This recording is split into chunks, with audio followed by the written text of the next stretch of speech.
મિત્રો, આપ જોઈ રહ્યા છો વાયએનએન ન્યૂઝ. હવે જોઈએ અગત્યના સમાચાર. શ્રીમદ ભાગવત કથામાં વામન અવતાર, રામ જન્મોત્સવ, કૃષ્ણ જન્મોત્સવ, નંદ મહોત્સવના મનોરથ યોજાયા.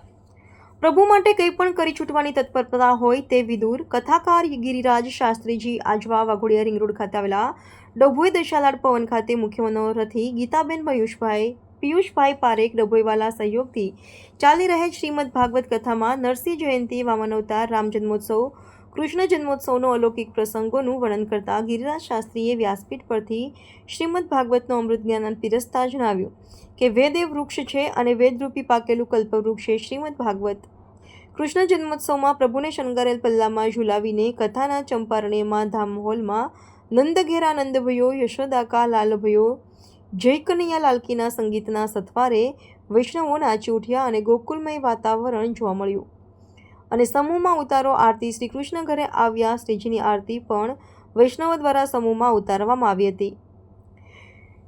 શરણાગતિથી પ્રભુ પ્રસન્ન થાય. પ્રભુને ન ગમે તેવી વસ્તુનો ત્યાગ કરો. પ્રભુ કૃષ્ણ જેવો કોઈ દયાળુ નથી. મારવા આવનારે પણ મા બનાવી દે તે કૃષ્ણ વગેરે જેવા. વ્યાસપીઠ સૌથી મોટી પીઠ છે. શ્રીમદ ભાગવત ગુરુની ભક્તિ વડે સિદ્ધ થાય. કથા દરમિયાન શાસ્ત્રીજીએ શૂર્પણખા, પૂતના, કંસ, અમરીશ રાજા, ગજેન્દ્ર મોક્ષ, પ્રહલાદ, વાસુદેવ, વિદુ જેવા પાછળની પણ વિસ્તૃત ચર્ચા કરી વૈષ્ણવોને ભાગવત તો મરણ સમજાવ્યો હતો. આંગણ ઉત્સવ બનીને આવો રે શ્રીનાથજી. શ્રી કૃષ્ણ ગોવિંદ હરે મુરારી, હે નાથ નારાયણ વાસુદેવના સંગીતમય ભક્તિમય સભર ગીતો દ્વારા કથામાં વૈષ્ણવો ભક્તિઓ હોતો થઈ રહ્યા હોવાનું જણાઈ મળી રહ્યું છે.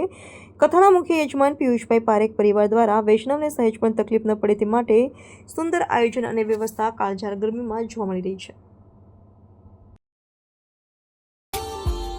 Subscribe now and press the bell icon. Never miss an update.